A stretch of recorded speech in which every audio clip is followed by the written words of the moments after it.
Classificação indicativa. Livre para todos os públicos.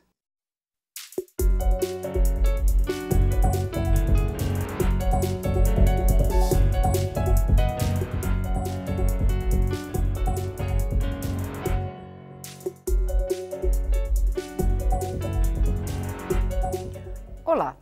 A Câmara analisa em paralelo duas propostas de reforma política. Uma delas, vinda do Senado, estabelece o fim das coligações e cria a cláusula de barreira, mudanças que alteram profundamente a vida dos pequenos partidos. A outra, que está em estágio mais avançado de discussão, propõe a lista fechada de votações, um fundo eleitoral, que pode chegar a mais de 3 bilhões de reais em anos de eleições nacionais e 2 bilhões e 200 mil em disputas municipais e o estabelecimento de um sistema eleitoral distrital misto a partir das eleições de 2022. No meio dessas discussões, vem ganhando força no Congresso a discussão em torno do Distritão, que poderia entrar em vigor já em 2018. Por esse sistema, os estados seriam divididos em distritos e seriam eleitos os deputados mais votados em cada um deles. Hoje, as cadeiras da Câmara são distribuídas proporcionalmente aos votos obtidos pelo partido ou coligação e preenchidas pelos candidatos mais votados até o limite das vagas obtidas. O Câmara Debate vai discutir as propostas de reforma política com os deputados Tadeu Alencar, do PSB de Pernambuco, e Arnaldo Jordi, do PPS do Pará. Deputados, a Comissão da Reforma Política, que está a proposta mais adiantada, que é aqui da Câmara, pretende votar já dentro de 14 dias, 15 dias, as principais propostas para poder entrar já em vigor nas próximas eleições. E uma das propostas que vem ganhando corpo é o Distritão, que já há alguns anos foi derrotado fragorosamente pelo plenário da Câmara, mas que está sendo olhado com alguma simpatia. Eu gostaria de saber dos senhores o que os senhores acham dessa proposta. Deputado Tadeu Alencar. Eu acho que todo esse debate sobre a reforma política vem acontecendo há mais de 20 anos na Câmara. E sempre que se chega na iminência do debate no plenário, você tem posições conflitantes que terminam inviabilizando a reforma. Eu participei da última comissão, quando presidia essa casa, então, o deputado Eduardo Cunha. No seu primeiro dia, ele constituiu uma comissão de reforma política, nós participamos dela, fizemos um amplo debate, audiências públicas em todo o Brasil, em Pernambuco, nós fizemos uma bela discussão e, lamentavelmente, nós tivemos interditada a possibilidade de discutir isso no plenário, o que foi ali uma frustração, como outras que já houve também em relação a esse tema. E, nesse momento, se discutiu o Distritão, porque as pessoas, no fundo, não entendem como é que alguém com menos voto do que outro deixa de entrar no parlamento e, às vezes, alguém com uma votação muito pequena termina no esteio de votações de pessoas que têm um reconhecimento popular muito grande, como artistas e outras figuras de notável repercussão pública. Por que é que isso acontece? Então, o Distritão é o que eles chamam a verdade eleitoral, os mais votados, é a eleição dos mais votados. Aparentemente, é algo sedutor, porque parece justo que esteja no parlamento os mais votados.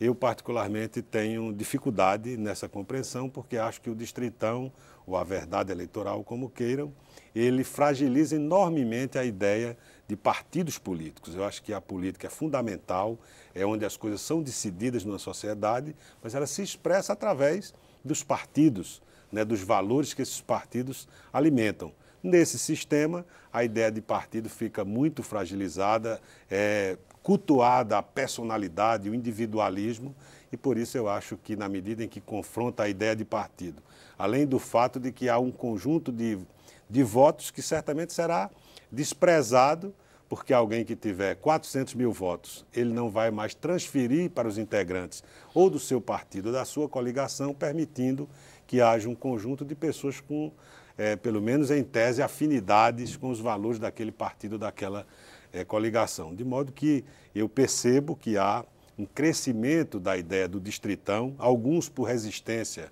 ao que está colocado no relatório do deputado relator de uma das comissões, que é o deputado Vicente Cândido, que defendia a ideia de lista, que eu acho que é uma ideia muito interessante, embora no momento em que nós estamos vivendo, parece, e ela foi de certo modo maldita, como se fora defendida para esconder o nome das pessoas que estivessem sendo investigadas em tudo que estamos vendo acontecer na Lava Jato e outras questões que estamos enfrentando no Brasil.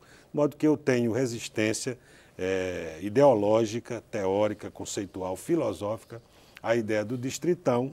Acho que o nosso sistema proporcional ele tem muitos defeitos, porque você vota numa pessoa e elege outra, mas acho que ainda é um sistema que poderia ser aprimorado e, portanto, mesmo que o distritão venha a ganhar força no plenário, eu tendo a me colocar contrário, principalmente porque entendo que é uma fragilização enorme da ideia de partido político. Deputado Arnaldo Jodi, como é que o senhor vê essa ideia do distritão? Olha, eu acho que nós precisamos ter muito zelo nessa hora de discutir a reforma política. A dificuldade que o deputado Tadeu se refere é real, porque todos aqui são especialistas e veem primeiro os seus interesses eleitorais em detrimento dos interesses do sistema como um todo. Então, essa ideia da gente fazer alguma coisa para mais além, para depois da próxima eleição, isso talvez ajude a gente pensar um pouco mais o sistema como organização da política, das ideias, dos programas, dos valores, das ideologias, inclusive, como acontece na grande maioria dos países democráticos do mundo inteiro. O sistema brasileiro ele é único e é o pior sistema de todos. Não há paralelo no mundo inteiro do que acontece no Brasil. Nós já resolvemos algumas coisas, por exemplo, o sistema aberto de financiamento privado de empresas. Isso era uma coisa única no Brasil. Finalmente, nós sepultamos essa ideia, estamos vendo o que é que a gente coloca no lugar. Essa ideia do fundo, que depois a gente vai conversar no outro momento. Mas é possível piorar. Eu acho que o distritão é uma das formas de piorar. Aí não precisa mais partido, não precisa mais ideia, não precisa mais coletivo, não precisa mais programa partidário, não precisa mais nada. E hoje nós já padecemos desse problema. O cidadão comum não consegue distinguir qual é a ideia e a força que representa um partido em detrimento a outro, em detrimento a um terceiro. Essas coisas estão muito misturadas e confusas. É preciso que a gente possa fortalecer os programas coletivos e que a pessoa diga assim, eu vou votar no partido A, eu sei que eu estou votando numa linha X. Eu vou votar no partido C, sei que eu vou votar numa linha um pouco mais conservadora. No partido D, de direita, de esquerda, de mais humanista, menos humanista, mais do mercado, menos do mercado, mais social, menos social. Mas isso precisa ser definido. E o distritão desorganiza. Distritão não precisa mais ter coligação, não precisa mais ter tempo de partido, não precisa ter fundo partidário, cada um é uma instituição. Imaginem um presidente da República, em qualquer país, ter que dialogar com o Congresso, que é a sua base de sustentação, com 15% ou 20% apenas de representação das suas ideias vencedoras numa eleição majoritária com a representação no Congresso. É o que está acontecendo hoje no Brasil. Com o distritão vai piorar, são 513 partidos praticamente representados pelos indivíduos, são os mais votados. Se eu faço parte de um partido junto com você, você vai ser minha adversária, em vez de ser minha companheira de ideias, de propósitos. Nós estamos discutindo um projeto que, independente se for eu ou for você, essas ideias estarão representadas naquele Congresso, naquela Câmara, naquele Senado da República. Não. Hoje você representa a si mesmo. E o distritão superlativiza essa representação individual. Então, essa história das grandes personalidades notáveis ou com muito dinheiro, mesmo que o controle dos gastos eleitorais estejam certamente controlada, ou mais controlado do que era no passado, isso vai facilitar com que as pessoas... Então, eu acho que o distritão desorganiza o sistema eleitoral. Qual é a ideia para a gente obter? É o sistema, o distrital misto, que eu acho que não sei se tem um consenso, mas há uma larga opinião favorável a isso. Qual é o problema do sistema distrital misto? É a chamada lista fechada, que foi amaldiçoada, porque passou a ideia para a sociedade, erradamente, de que as pessoas, por exemplo, que estão na Lava Jato, poderiam se esconder numa lista dessa e serem induzidas a serem eleitas de forma iludindo o eleitor. Mas isso não é... Isso é possível corrigir, eu acho que deve corrigir. O sistema belga, por exemplo, permite que você escolha a lista daquele programa que mais lhe apetecer eleitoralmente, mas também que você possa, dentro da lista, escolher a sua ordem de prioridade. Eu não quero votar no José, eu quero votar no João. Naquela lista do partido A, que tem a minha simpatia, eu não quero votar na Maria, eu quero votar na Cristina. Eu possa fazer essa escolha para representar nitidamente a minha vontade de ter o meu representante naquele abrigo que representa as minhas ideias. A questão do fundo partidário, a proposta que está indo à votação, que parece que é a primeira coisa a ser votada, já que a gente não tem o financiamento das empresas, a solução encontrada é criar um fundo eleitoral, não é o fundo partidário, perdão, um fundo eleitoral que seria de cerca de 3 bilhões nos anos de eleições gerais, como nós teremos em 2000, gerais não, nacionais, como nós teremos em 2018. Deputado Tadeu Alencar, numa primeira avaliação, parece que 60% desse valor iria para os grandes partidos, para os partidos da base do governo. Como é que o senhor vê? É um valor muito grande? O eleitor tende a se ressentir um pouco. Eu não quero dar mais dinheiro para político. A política está muito desmoralizada hoje em dia, né? É um problema complicado esse, né? A democracia, né? ela custa dinheiro. O Estado brasileiro, ele precisa investir na sua democracia. E ela custa dinheiro. Nós não vamos retirar dinheiro da educação, da saúde e de outras áreas de infraestrutura para colocar num fundo eleitoral para financiar campanhas políticas, porque o grande mal do Brasil, e isso está provado, é a corrupção. Quantos orçamentos não saíram lateralmente do Tesouro Nacional por conta das relações promíscuas entre o setor privado e o setor público? E é isso que a Lava Jato está mostrando de forma a escandalizar a cidadania brasileira. Então, eu acho que em boa hora, nós, com a ajuda da nossa Suprema Corte, o Supremo Tribunal Federal, afastamos o financiamento privado, empresarial privado, que se não é o mal de todos os nossos problemas, ele se mostrou a raiz de muitos desses problemas que levaram à corrupção sistêmica que foi identificada no Brasil. Então, afastar do sistema de financiamento privado e empresarial, você tem que colocar uma outra coisa no lugar. Porque custa dinheiro fazer campanha, fazer um guia eleitoral, fazer o uso dos espaços publicitários na televisão, o carro de som, a militância, o panfleto que você faz. Eu defendo que nós tenhamos campanhas com financiamento público, que sejam campanhas com limites bem estabelecidos, porque um outro problema é campanha sem nenhum limite, onde as grandes estruturas econômicas financiam aqueles que vão ficar no exercício parlamentar reféns da orientação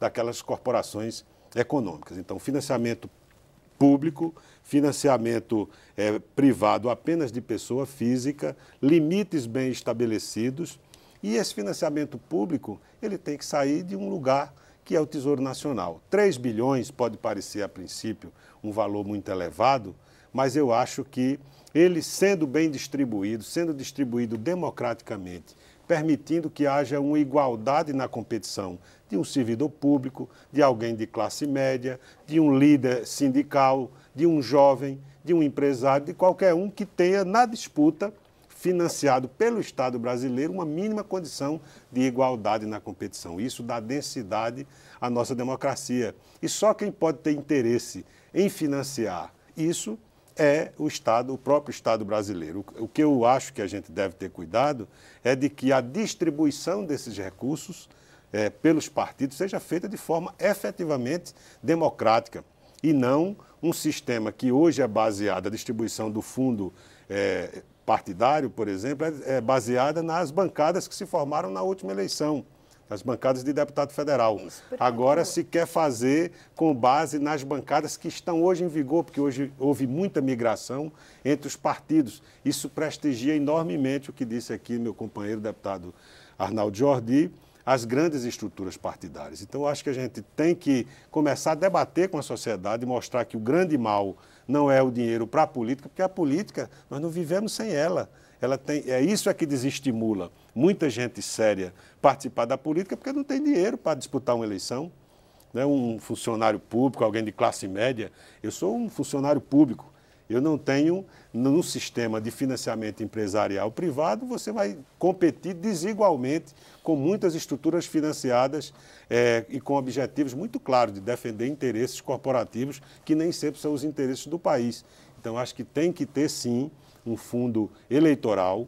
Esse fundo eleitoral, a gente precisa discutir se é razoável, 3 bilhões. Nós estamos falando de uma campanha que, em 2014, custou quase 5 bilhões de reais. Então, precisam ser campanhas mais baratas, com limites bem estabelecidos, mas tem que ter um fundo e que ele seja distribuído partidariamente, de forma democrática, a prestigiar não só as grandes estruturas e as grandes bancadas, mas os pequenos partidos que são, ainda que pequenos, são conceituais, são partidos ideológicos, são programáticos. Portanto, eu sou inteiramente favorável à ideia do financiamento através de um fundo eleitoral como esse, bastando discutir os limites, o valor desse fundo e a forma de distribuição. Depois do intervalo, a gente vai ouvir a opinião do deputado Arnaldo Jordi. Até lá.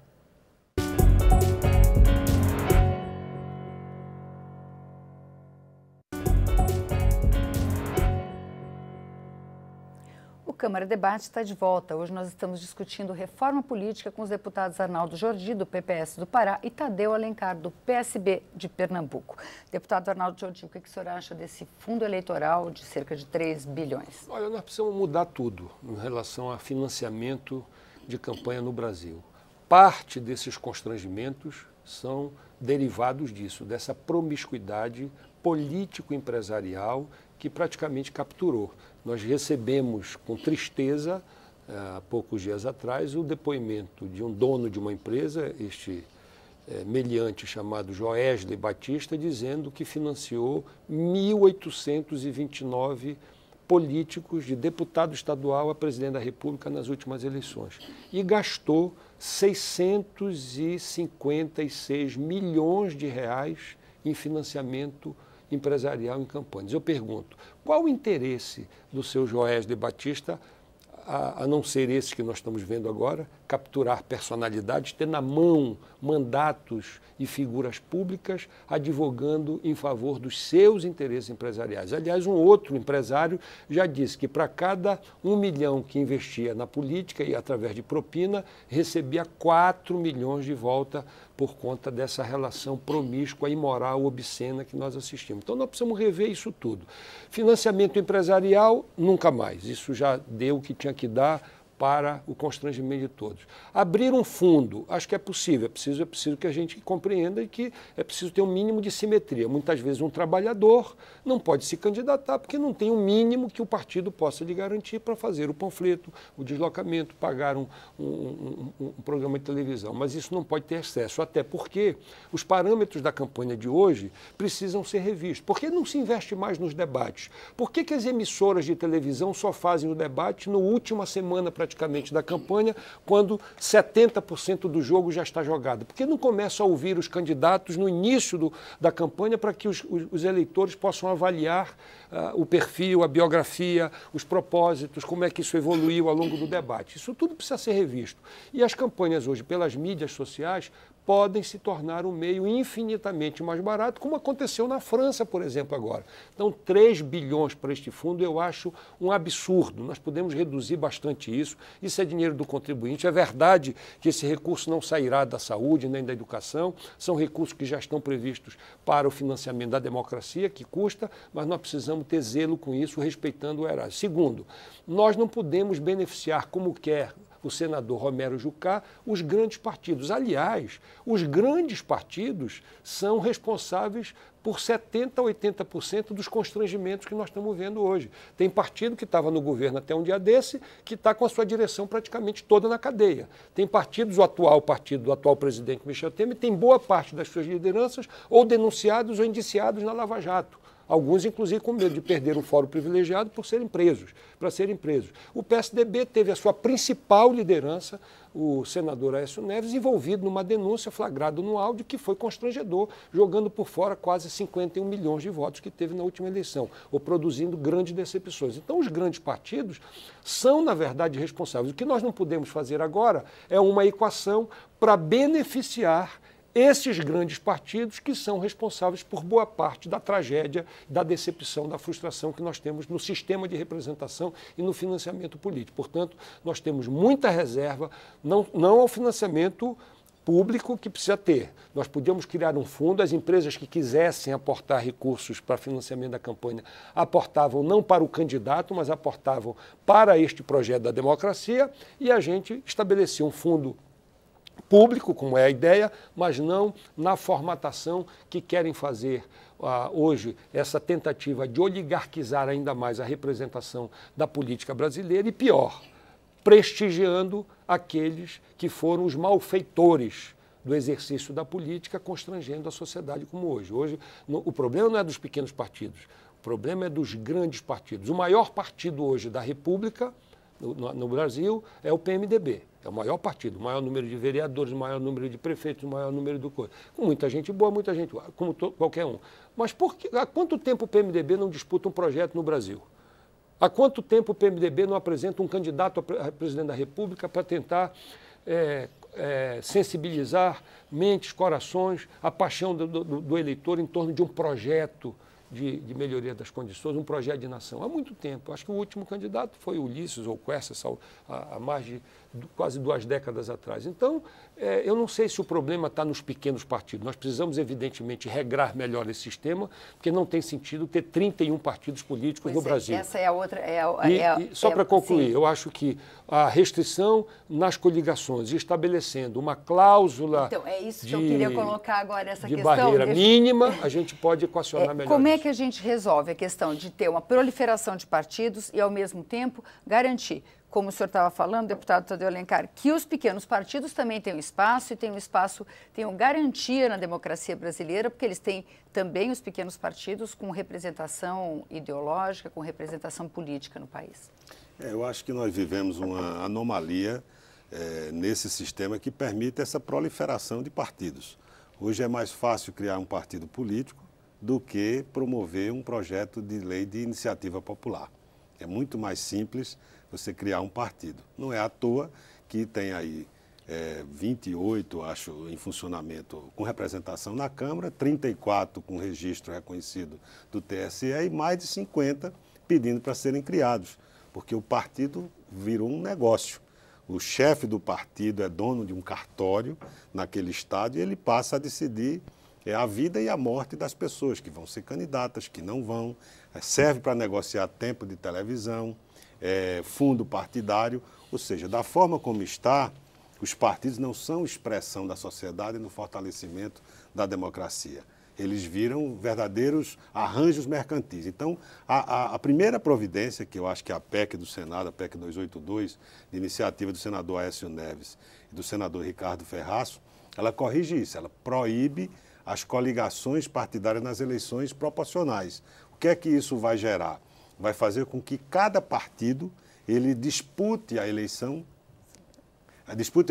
com rosto próprio e possa, portanto, defender ali um conceito, uma ideia, um valor. Eu acho que isso aprimora a democracia, dá visibilidade naquilo que você está votando e impede o funcionamento de partidos que, na verdade, só são instâncias mercantis. Isso, naturalmente, precisa ser feito garantindo que os pequenos partidos, que, embora pequenos, são partidos programados, que têm existência de muito tempo. Eu dou exemplo aqui, o PCdoB tem outros, a Rede tem 5, 6 deputados combativos que funcionam, o PPS também tem uma bancada relativamente pequena, valorosa, que, portanto, não pode ser prejudicado pela cláusula de desempenho, que precisa, naturalmente, ter uma progressão que permita a esses partidos sobreviverem. Deputada, eu acho que essa é uma das coisas possíveis de serem resolvidas com algum bom senso. Primeiro, eu repito, o problema da anomalia, da patologia da representação política e partidária no Brasil não são pequenos partidos. Você tem partidos pequenos de aluguel, mas tem grandes partidos de aluguel. A conjuntura está farta de exemplos agora, né? Então, nós temos um problema jusante a montante. Como é que a gente pode racionalizar isso? Estabelecer uma cota mínima, que não é a proposta do senador Aécio, original, mas já tem uma versão que está sendo admitida de menor flexibilização, estabelecendo para a primeira eleição em 2018 1,5% de votos nacionais e 1% em, no mínimo, 7 a 9 estados e não 14, como era da proposta. Porque a proposta do senador Aécio também, ela tende a oligarquizar a representação política brasileira. E é tudo que nós não queremos, é tudo que a sociedade não quer. A sociedade quer uma revisão profunda das representações. É exemplo do que aconteceu agora na França, na Europa, no Oriente Médio, no Egito, há algum tempo atrás. Enfim, tem muitas sociedades que estão vivendo processos de renovação da sua representação que eu acho que é saudável. E no Brasil isso está interditado. E o pior, tem gente querendo agravar ainda mais no sentido de prestigiar essa oligarquização. Então, 1,5%, na próxima eleição, depois, 4 anos depois, isso evolui de 1,5% para 2% e 4 anos depois, 2,5%. Ou seja, você tem aí 3 eleições para alcançar uma cláusula de desempenho progressiva que permita os partidos se organizarem e alcançarem isso. Segundo, o fim das coligações vai permitir com que os partidos tenham chapa própria para alcançar o chamado coeficiente eleitoral. Mas os pequenos partidos que são programáticos não podem ser prejudicados. Aí a figura da federação de partidos me parece que é uma atenuante para não jogar a criança com água suja junto, tá certo? Eu acho que é uma proposta razoável que a gente poderia apostar. Federação de partidos significa uma coligação de longo prazo, ou seja, 3 ou 4 ou mais partidos podem se reunir programaticamente e fazer um estabelecimento de um pacto, como existe, por exemplo, no Uruguai, como existe no Chile, várias outras experiências pelo mundo afora, experiências exitosas em que fazem um pacto programático para funcionarem como se fosse um partido único durante 4 anos. Agora, é preciso dizer isso tudo. Todos esses aperfeiçoamentos possíveis perdem total sentido se esse malfadado distritão for aprovado. Isso perde todo sentido, essa organização toda, essa complexidade, valorizar partidos com conteúdo programático, que possam ter uma representação mais legítima, a influência do poder econômico, do cartório para negociar tempo de televisão, seja, o cara põe um partido em uma pasta debaixo do braço e sai aí vendendo facilidades em torno de recursos, em torno de empregos, em torno de cargos, de ministérios, muitas vezes, e são apenas cartórios. Nós precisamos cuidar disso porque a democracia é um valor essencial para resolver todos os problemas que estão nos constrangendo hoje, não serão resolvidos fora da democracia, do Estado democrático e fora da representação política. Nós precisamos cuidar melhor disso, todos nós, não só os políticos, mas a sociedade também. Obrigada, deputados. O Câmara Debate termina aqui. Você pode rever ou compartilhar este ou outros programas na nossa página, câmara.leg.br/Câmara Debate. Você também nos encontra no YouTube. Obrigada pela audiência e até a próxima.